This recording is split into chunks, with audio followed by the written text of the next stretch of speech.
भगवत गीता साक्षात भगवान की दिव्य वाणी है। इसकी महिमा अपार है, अपरिमित है। उसका यथार्थ में वर्णन कोई नहीं कर सकता। शेष महेश गणेश भी इसकी महिमा को पूरी तरह से नहीं कह सकते। फिर मनुष्य की तो बात ही क्या है। गीता सर्वशास्त्रमयी है। इसे सारे शास्त्रों का खजाना कहा जाता है। गीता का भली भांति ज्ञान हो जाने पर सभी शास्त्रों का तात्विक ज्ञान अपने आप हो जाता है। गीता को हम भगवान से भी बढ़कर कहें तो कोई अत्युक्ति नहीं होगी। भगवान ने स्वयं कहा है, मैं गीता के आश्रय में रहता हूं। गीता मेरा श्रेष्ठ घर है। गीता के ज्ञान का सहारा लेकर ही मैं तीनों लोकों का पालन करता हूं। श्रीमद् भगवद गीता एकमात्र ऐसा ग्रंथ है जो मनुष्य को जीने का सही तरीका बताती है। गीता जीवन में धर्म, कर्म और प्रेम का पाठ पढ़ाती है। श्रीमद् भगवद गीता का ज्ञान मानव जीवन और जीवन के बाद का जीवन दोनों के लिए उपयोगी माना गया है। भगवद गीता में कुल 18 अध्याय और 700 श्लोक हैं, जिसे सभी के लिए पढ़ पाना थोड़ा मुश्किल है। इसलिए आज के इस बेहद ही खास वीडियो में हम श्रीमद् भगवद गीता के 201 विचारों के बारे में बात करने वाले हैं, जिन्हें जानकर आप श्रीमद् भगवद गीता का सही मतलब समझ पाएंगे। इसलिए इन विचारों को आप हर रोज रात में सोने से पहले जरूर सुने। तो चलिए अब देर नहीं करते हुए वीडियो शुरू करते हैं। भगवान श्री कृष्ण कहते हैं, 4 वेदों का अर्थ नहीं भी जानो तो कोई बात नहीं, लेकिन समझदारी, जवाबदारी, वफादारी और ईमानदारी, इन 4 शब्दों का मर्म जान लो तो भी जीवन सार्थक हो जाएगा। दीपक का जीवन इसलिए वंदनीय नहीं है कि वो जलता है, बल्कि इसलिए वंदनीय है कि वो दूसरों के लिए जलता है, दूसरों से नहीं जलता है। हमारी आस्था की परीक्षा तब होती है जब हम जो चाहे वो ना मिले और फिर भी हमारे दिल से प्रभु के लिए शुक्रिया ही निकले। अगर सही मायने में आप अपना जीवन बदलना चाहते हो तो सबसे पहले आपको अपना मन बदलने के लिए तैयार रहना पड़ेगा, क्योंकि जैसा आपका मन रहेगा वैसे ही आपके विचार होंगे, और जैसे आपके विचार होंगे वैसे ही आपका जीवन होगा। नीच विचार रखोगे तो नीच बन जाओगे, अच्छे विचार रखोगे तो ऊंचाई पर जाओगे। विश्वास किसी पर इतना करो कि वो तुम्हारे साथ छल करते समय खुद को दोषी समझे, और प्रेम किसी से इतना करो कि उसके मन में सदैव तुम्हें खोने का डर बना रहे। भगवान श्री कृष्ण कहते हैं, व्यक्ति को सदैव बुराई से बचकर रहना चाहिए। अगर कोई बुरा कर्म करता है तो वो कर्म उसको अपने जीवन में भोगना ही पड़ता है। जिस प्रकार सैकड़ों गायों के बीच बछड़ा अपनी मां को खोज लेता है, ठीक उसी प्रकार कर्म का फल आपको हजारों की भीड़ में भी खोज लेगा। माधव कहते हैं, किसी जीव को कष्ट देकर आप मुझे खुश नहीं देख सकते हो। वो कण कण में निवास करते हैं। छोटे से छोटे जीव के हृदय में ईश्वर का वास होता है। उस जीव को कष्ट का अनुभव होना ईश्वर को कष्ट का अनुभव कराता है। इसीलिए किसी भी जीव को कष्ट देना ईश्वर को कष्ट देने के समान है। मृत्यु एक अटल सत्य है जिसे कभी बदला नहीं जा सकता है। इस संसार का जब से निर्माण हुआ है तब से जन्म मृत्यु का चक्र चलता आ रहा है। जिस प्रकार मनुष्य अपने पुराने वस्त्रों को त्याग कर नए वस्त्र धारण करता है, ठीक उसी प्रकार आत्मा पुराने व्यर्थ शरीर को त्याग कर नए शरीर को धारण करती है। ये प्रकृति का नियम है। इस सत्य को स्वीकार करके भय मुक्त होकर आज में जीना चाहिए। ज्ञानी व्यक्ति ना तो मरने वाले का शोक करते हैं और ना ही उनका शोक करते हैं जो अभी जिंदा है, क्योंकि वो जानते हैं जो मर गया वो फिर से जन्म लेगा और जो जिंदा है वो एक ना एक दिन मर जाएगा। अकेले चलने वाले व्यक्ति ही सबसे तेज चलते हैं। एक बार कदम बढ़ाकर देखो, सामने से दिचल मन गुम हो जाएगा। जब आप दूसरों के लिए अच्छा चाहते हैं तो वही अच्छी चीजें आपके जीवन में वापस आते हैं। यही प्रकृति का नियम है। आपका मूल्य इससे तय नहीं होता कि आप क्या हैं, ये इससे तय होता है कि आप खुद को क्या बनाने की क्षमता रखते हैं। हंसता हुआ मन और हंसता हुआ चेहरा, यही सच्ची संपत्ति है। मनुष्य हमेशा अपने भाग्य को कोसता है, ये जानते हुए भी कि भाग्य से भी ऊंचा उसका कर्म है जो उसके स्वयं के हाथों में है। कमियां भले ही हजारों हों तुम्हें, लेकिन खुद पर विश्वास रखो कि तुम सबसे बेहतर करने का हुनर रखते हो। जितना इन प्रकार सत्य भी चमकता है, इसलिए मनुष्य को हमेशा सत्य की राह पर चलना चाहिए। क्रोध मनुष्य को नरक की ओर ले जाने वाला द्वार है। क्रोध करने से व्यक्ति का मन अशांत हो जाता है। वो आवेश में आकर कई बार अपना ही नुकसान कर बैठता है। भले ही खस्बियां, कमियां पूरी हमें समझ में आती हैं, क्योंकि पेड़ भी हमेशा पत्ते बदलता है, जड़ नहीं। किसी की संगत से आपके विचार शुद्ध होने लगें तो समझ लेना वो कोई साधारण व्यक्ति नहीं है। आपका कठिन समय ही आपको मजबूत बना देता है। एक समझदार व्यक्ति वही है जो दूसरों को देखकर उनकी विशेषताओं से सीखता, उनसे तुलना और ईर्ष्या नहीं करता। संबंध बड़ी बड़ी बातें करने से नहीं, छोटे छोटे भाव को समझने से गहरे होते हैं। यदि सब कुछ खोकर भी आप में कुछ करने की हिम्मत बाकी है तो समझ लीजिए आपने कुछ खोया ही नहीं। कर्म ही सबसे बड़ा धर्म है। भगवान श्री कृष्ण गीता में अर्जुन को उपदेश देते हुए कहते हैं, व्यक्ति कर्म करने के लिए ही पैदा हुआ है और बिना कर्म किए कोई रह नहीं सकता। मनुष्य को परिणाम की चिंता किए बिना अपने कर्तव्यों का पालन करना चाहिए। कृष्ण अपने भक्तों को कर्म का मार्ग दिखाते हुए कहते हैं, अपने कर्म समाज के प्रति और मानव कल्याण के प्रति केंद्रित करते हुए करो, बाकी फल की चिंता मत करो। उन सभी कर्मों को मुझे समर्पित करो। इस मार्ग को अपनाकर तुम मुझे प्राप्त कर सकते हो, मेरे प्रेम का भागीदार बन सकते हो। कोई आपका साथ ना दे तो निराश मत होना, क्योंकि परमात्मा से बड़ा हमसफर कोई नहीं होता। खुशी आज़ादी पर निर्भर होती है और आज़ादी इस बात पर निर्भर होती है कि आप कितने साहसी हैं। विश्वास के बगैर इस दुनिया में कोई भी रिश्ता ज्यादा देर तक कायम नहीं रह सकता। यदि किसी भूल के कारण कल का दिन दुख में बीता तो उसे याद करके आज का दिन व्यर्थ न करे। जो लक्ष्य में खो गया समझो वही सफल हो गया। आप जो कर रहे हैं उससे अगर आप प्यार करते हैं तो आप जरूर सफल होंगे। मन पर नियंत्रण रखना जरूरी है। मनुष्य का मन वायु की तरह चंचल है। ये मन ही है जो मनुष्य को काम वासनाओं की तरह भटकाता रहता है। अगर जीवन को सफल बनाना है तो मन पर काबू करना बहुत जरूरी है। मन को वश में करने से दिमाग की शक्ति केंद्रित होती है, जिससे कार्यों में सफलता मिलने लगती है। गीता के अनुसार जिस व्यक्ति ने अपने मन पर काबू पा लिया वो मन में पैदा होने वाली बेकार की चिंताओं और इच्छाओं से भी दूर रहता है।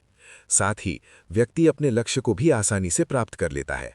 अगर मन को वश में नहीं करोगे तो वो तुम्हारा सबसे बड़ा शत्रु बन जाएगा। अज्ञानी व्यक्ति स्वयं के लाभ के लिए कार्य करते हैं, जबकि बुद्धिमान लोग विश्व के कल्याण के लिए कार्य करते हैं।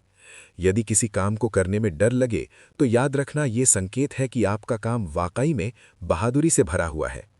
कमजोर व्यक्ति से दुश्मनी ज्यादा खतरनाक होती है, क्योंकि वो उस समय हमला करता है जिसकी आप कल्पना भी नहीं कर सकते। झूठ कितना भी बलवान क्यों ना हो, वो सच को नहीं दबा सकता।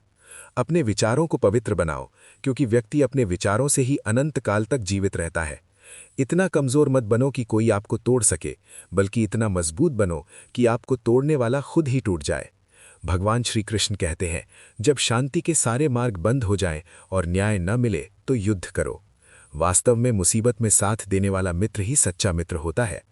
हमेशा शक करने वाला व्यक्ति कभी शांति प्राप्त नहीं कर पाता है। इसलिए संदेह करने से बचें। अधिक संदेह करने से मन की शांति भंग हो जाती है और व्यक्ति भ्रमित होकर अपने संबंधों को नष्ट कर डालता है। तन की सुंदरता मन को आकर्षित करती है, जबकि स्वभाव की सुंदरता हृदय को आकर्षित करती है। इसलिए मनुष्य का स्वभाव हमेशा निर्मल होना चाहिए। कौन क्या कर रहा है, कैसी कर रहा है और क्यों कर रहा है, इन सब से आप जितना दूर रहेंगे उतना ही खुश रहेंगे। जिंदगी में हम कितने सही हैं और कितने गलत हैं, ये सिर्फ दो लोग जानते हैं, एक परमात्मा और दूसरी हमारी अंतरात्मा। भगवान श्री कृष्ण कहते हैं, जिस मनुष्य के अंदर ज्ञान की कमी और ईश्वर में श्रद्धा नहीं होती, वो मनुष्य जीवन में कभी भी आनंद और सफलता को प्राप्त नहीं कर पाता। भगवान कहते हैं, जो मनुष्य सुख और दुख में शांत रहता है, जिसके राग, भय और क्रोध नष्ट हो गए हैं, जो मनुष्य शुभ और अशुभ वस्तु को पाकर न प्रसन्न होता है और न द्वेष करता है, जिन्होंने अब अपनी इंद्रियों को वश में कर लिया है, वो स्थिर बुद्धि मनुष्य मुनि के समान है। ऐसा मनुष्य स्थिर चित्त और इंद्रियों को वश में करके ज्ञान द्वारा परमात्मा को प्राप्त करके हमेशा संतुष्ट रहता है। जिस प्रकार समुद्र की स्थिति अचल है, भारी से भारी आंधी तूफान आने पर या अनेक नदियों के जल प्रवाह उसमें प्रविष्ट होने पर भी वो अपनी स्थिति से विचलित नहीं होता, मर्यादा का त्याग नहीं करता, उसी प्रकार परमात्मा के स्वरूप में स्थित योगी की स्थिति भी सर्वदा अचल होती है। बड़े से बड़े सांसारिक सुख दुखों का संयोग वियोग होने पर भी उसकी स्थिति में जरा भी अंतर नहीं पड़ता। वो योगी परमात्मा में नित्य निरंतर अटल और एक रस स्थित रहता है। अपना काम बनाने के लिए लोग आपकी तारीफ करेंगे, आपसे रिश्ता बनाने की कोशिश करेंगे, लेकिन उनके व्यवहार को सच मानकर अगर आप फंस जाएंगे तो आगे चलकर आपको ही नुकसान होगा। कहते हैं कि लोग अपना काम निकालने के लिए गधे को भी घोड़ा बना लेते हैं। किसी के मीठे शब्दों में कभी मत फंसना, बल्कि आंखें खोलकर इंसान को परखना सीखो। अक्सर आपको चोट वही लोग पहुंचाते हैं जो आपके अपने होते हैं, जो आपके दिल के ज्यादा करीब होते हैं। गीता का ये सबसे महत्वपूर्ण ज्ञान है, क्योंकि महाभारत की लड़ाई पराये लोगों में नहीं थी, ये भाइयों की लड़ाई थी, एक ही परिवार की लड़ाई थी।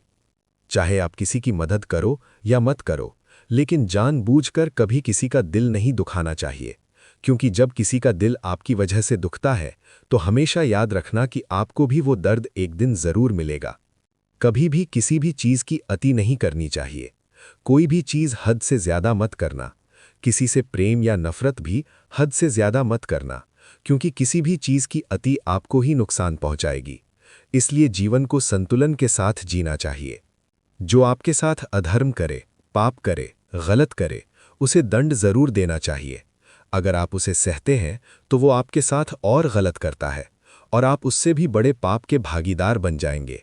इसलिए ज्ञानी व्यक्ति को अपने साथ हो रहे गलत का विरोध करना सीखना चाहिए। जीवन में कभी वो मत करो जो लोग करते हैं, हमेशा वही करो जो तुम्हारे लिए सही है।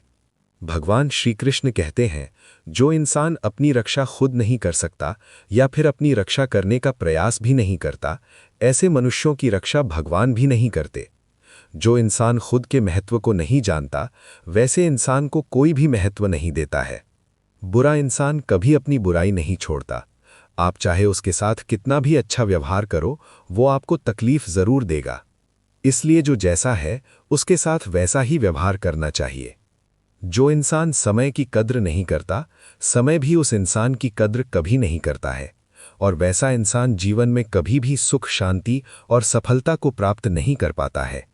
संगति का मनुष्य के जीवन पर बहुत गहरा प्रभाव पड़ता है।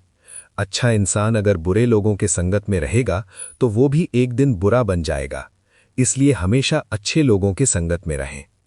इस दुनिया में परमात्मा के सिवा किसी को अपना मत समझो। यहाँ कोई अपना नहीं है, क्योंकि जब दुनिया के सारे रास्ते बंद हो जाते हैं तो ईश्वर की तरफ जाने वाला रास्ता हमेशा खुला रहता है। इस दुनिया में हारे हुए इंसान की, तकलीफ में पड़े हुए इंसान की कोई मदद नहीं करता है, और अगर कोई इंसान थोड़ा सा भी सफल हो जाए तो उससे कोई खुश नहीं होता।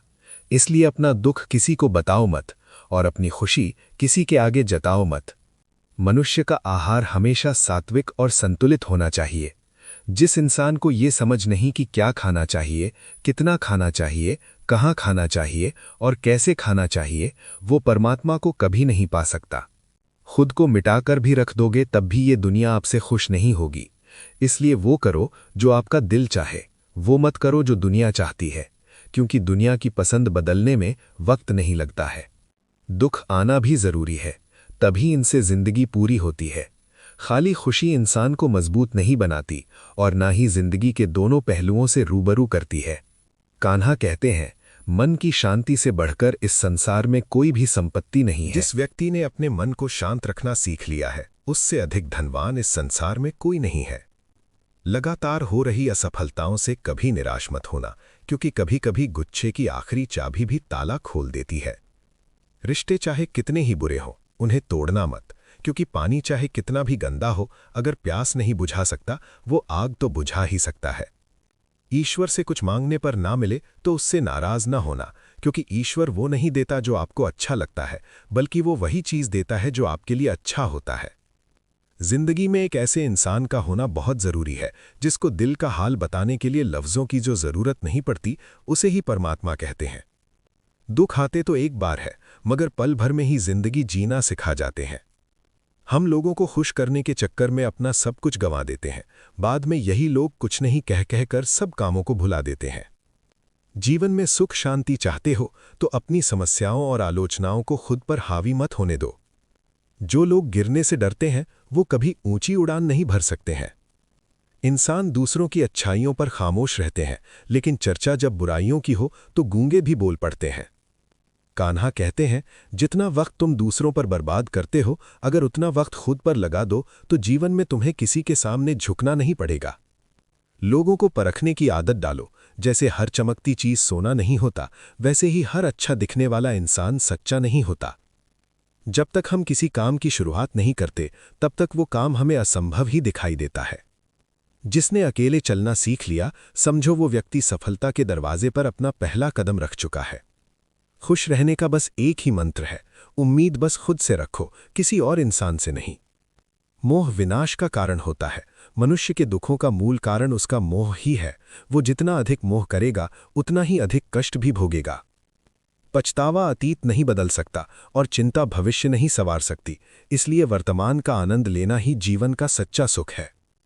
श्री कृष्ण कहते हैं, जो मनुष्य अपने कर्तव्यों का पालन करते हुए विपरीत परिस्थितियों में भी अपने धर्म के मार्ग पर अडिग रहता है और उसके कारण अगर उसकी मृत्यु हो, ताकत तुम्हें हरा नहीं सकती है। कमजोर तुम नहीं, तुम्हारा वक्त है और वक्त सबका बदलता है। बस अपना कर्म करते जाओ। जिसने कभी संकट नहीं देखा उसे अपनी ताकत का कभी एहसास नहीं होगा। जो दूसरों की तकलीफ को समझते हैं, जिनमें दया का भाव होता है, वो मनुष्य मुझे अति प्रिय है। घमंडी मनुष्य का वंश, वैभव और प्रतिष्ठा तीनों ही चले जाते हैं। विश्वास ना हो तो रावण, कौरव और कंस को ही देख लो। किसी पर विश्वास करना हो तो उनकी बातों पर नहीं, उनकी हरकतों पर ध्यान दो। गुस्से के वक्त थोड़ा रुक जाने से और गलती के वक्त थोड़ा झुक जाने से जिंदगी और भी आसान हो जाती है। भगवान श्री कृष्ण कहते हैं, जो मनुष्य मुझे जान लेता है वो जन्म मरण के बंधनों से मुक्त हो जाता है। जो मनुष्य भगवद गीता को पढ़कर उस पर अमल करता है, उसके सारे दुष्कर्मों का प्रभाव समाप्त हो जाता है। जो भाग्य में है वो भाग कर आएगा और जो भाग्य में नहीं है वो आकर भी भाग जाएगा। भगवान श्री कृष्ण अर्जुन को समझाते हुए कहते हैं कि हे अर्जुन, मेरे और तुम्हारे बहुत से जन्म हो चुके हैं। उन सबको तू नहीं जानता, किंतु मैं जानता हूं। मैं अजन्मा और अविनाशी हूं। तब तब अधर्म का विनाश और धर्म की पुनर्स्थापना हेतु मैं अपने एक नए रूप को रचता हूं और लोगों के सम्मुख प्रकट होता रहता हूं। मनुष्य मेरी जिस भी रूप की पूजा करते हैं, मैं भी उनको उनकी भावना के अनुसार उसी रूप में दर्शन देता हूं। मनुष्य जिस जिस भाव से मेरी उपासना करते हैं, मैं उनके उस भाव का ही अनुसरण करता हूं। जो मेरा चिंतन करता है उसका मैं चिंतन करता हूं। जो मेरे लिए व्याकुल होता है उसके लिए मैं भी व्याकुल हो जाता हूं। जो मुझे अपना सर्वस्व अर्पण कर देता है, मैं भी उसे अपना सर्वस्व अर्पण कर देता हूं। इस मनुष्य लोक में सांसारिक भोग के लिए लोग इंद्र आदि देवताओं की उपासना करते हैं, क्योंकि देवताओं का पूजन करने वालों को उनकी उपासना का फल तुरंत मिल जाता है। लेकिन मैं ऐसा नहीं करता हूं। मेरे भक्त यदि सच्चे भाव से भी मेरा भजन करते हैं तो भी मैं उनकी उसी कामना को पूर्ण करता हूं जिसकी पूर्ति से उनका विषयों से वैराग्य होकर मुझ में प्रेम और विश्वास बढ़ता है। इसीलिए सांसारिक मनुष्यों को मेरी भक्ति का फल शीघ्र मिलता हुआ नहीं दिखता है और इसीलिए वे मंद बुद्धि मनुष्य कर्मों का फल शीघ्र प्राप्त करने की इच्छा से अन्य देवताओं का ही पूजन किया करते हैं। जैसे हवा के झोंके नाव को भटका देते हैं, वैसे ही मनुष्य की इच्छाएं बुद्धि को भटका देती हैं। जो मनुष्य सुख और दुख में, मान और अपमान में शांत रहता है, वो मनुष्य मुझे अति प्रिय है। ये संसार मेरी ही माया है, ये संसार मुझसे ही उत्पन्न हुआ है। मैं ही इसका पालन पोषण करता हूँ और मैं ही इस सृष्टि का विनाश करता हूँ। मैं भूत, वर्तमान और भविष्य के सभी प्राणियों को जानता हूँ, लेकिन वास्तविकता में मुझे कोई नहीं जानता। समझदार व्यक्ति जब सभी प्राणियों को जानता है तो समझ लेना चाहिए उसके आत्मसम्मान को कहीं ना कहीं ठेस अवश्य पहुंची है। प्रेम सदैव माफ़ी मांगना पसंद करता है और अहंकार सदैव माफ़ी सुनना पसंद करता है। कर्म ही तुम्हारी पहचान है, वरना एक नाम के यहाँ हजारों लोग हैं। अच्छे कर्म करने के बावजूद भी लोग केवल तुम्हारी बुराइयां याद रखेंगे। इसीलिए लोग क्या कहते हैं इस पर कभी ध्यान मत दो। जितना हो सके खामोश ही रहना अच्छा है, क्योंकि सबसे ज्यादा गुनाह इंसान से उसकी जुबान ही करवाती है। जो पुरुष न किसी से द्वेष करता है और न किसी चीज की आकांक्षा करता है, वैसा कर्मयोगी पुरुष सन्यासी के समान है और वो पुरुष सुखपूर्वक सांसारिक बंधन से मुक्त हो जाता है। ना तो मैं किसी के भाग्य का निर्माण करता हूं और ना ही किसी के कर्म फल का निर्माण करता हूं। मनुष्य स्वयं ही अपना मित्र है और स्वयं ही अपना सबसे बड़ा शत्रु भी है।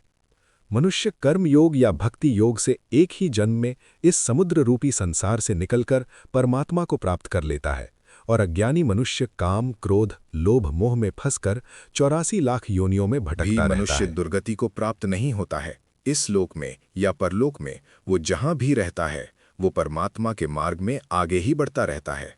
किसी को धोखा देना एक कर्ज है जो आपको किसी और के हाथों एक दिन जरूर मिलेगा। एक अच्छी नज़र वही है जो सिर्फ अपनी कमियां और दूसरों के गुण तलाश करती है। कभी उस व्यक्ति पर भरोसा मत करो जो वक्त के साथ स्वभाव बदल लेते हैं। जीव को जन्म नहीं मिलता है, जो होने वाला है वो होकर रहता है, और जो नहीं होने वाला है वो नहीं होता। ये 7 ऐसा निश्चय जिनकी बुद्धि में होता है, उन्हें जिनकी बुद्धि माया ने हर ली है, जो जानबूझकर पाप कर्मों में ही लिप्त है, जो मुझे जानने की चेष्टा भी नहीं करते, ऐसे मनुष्य को जीवन में और जीवन के बाद के जीवन में भी कष्टों से मुक्ति नहीं मिल पाता है। जो मनुष्य अंतकाल में भी मुझको स्मरण करता हुआ शरीर त्यागता है, वो मेरे परम धाम को प्राप्त होता है। इसमें कोई संशय नहीं है। देवताओं को पूजने वाले देवताओं को प्राप्त होते हैं, पितरों को पूजने वाले पितरों को प्राप्त होते हैं, भूतों को पूजने वाले भूतों को प्राप्त होते हैं, और मेरा पूजन करने वाले भक्त मुझको ही प्राप्त होते हैं। इसलिए मेरे भक्तों, पूर्वक अर्पण किया हुआ वो पत्र पुष्प मैं सद्गुण से प्रकट होकर प्रेम पूर्वक खाता हूँ। तू जो कर्म करता है, जो खाता है, जो हवन करता है, जो दान देता है और जो तप करता है, वो सब मुझे अर्पण कर। मैं तुम्हें मुक्ति प्रदान करूंगा। मेरे लिए ना तो कोई प्रिय है और ना ही अप्रिय, परंतु जो भक्त मुझे को प्रेम से भजते हैं वो मुझ में है और मैं उनमें हूँ। यदि कोई दुराचारी भी अनन्य भाव से मेरा भक्त बनकर मुझे को भजता है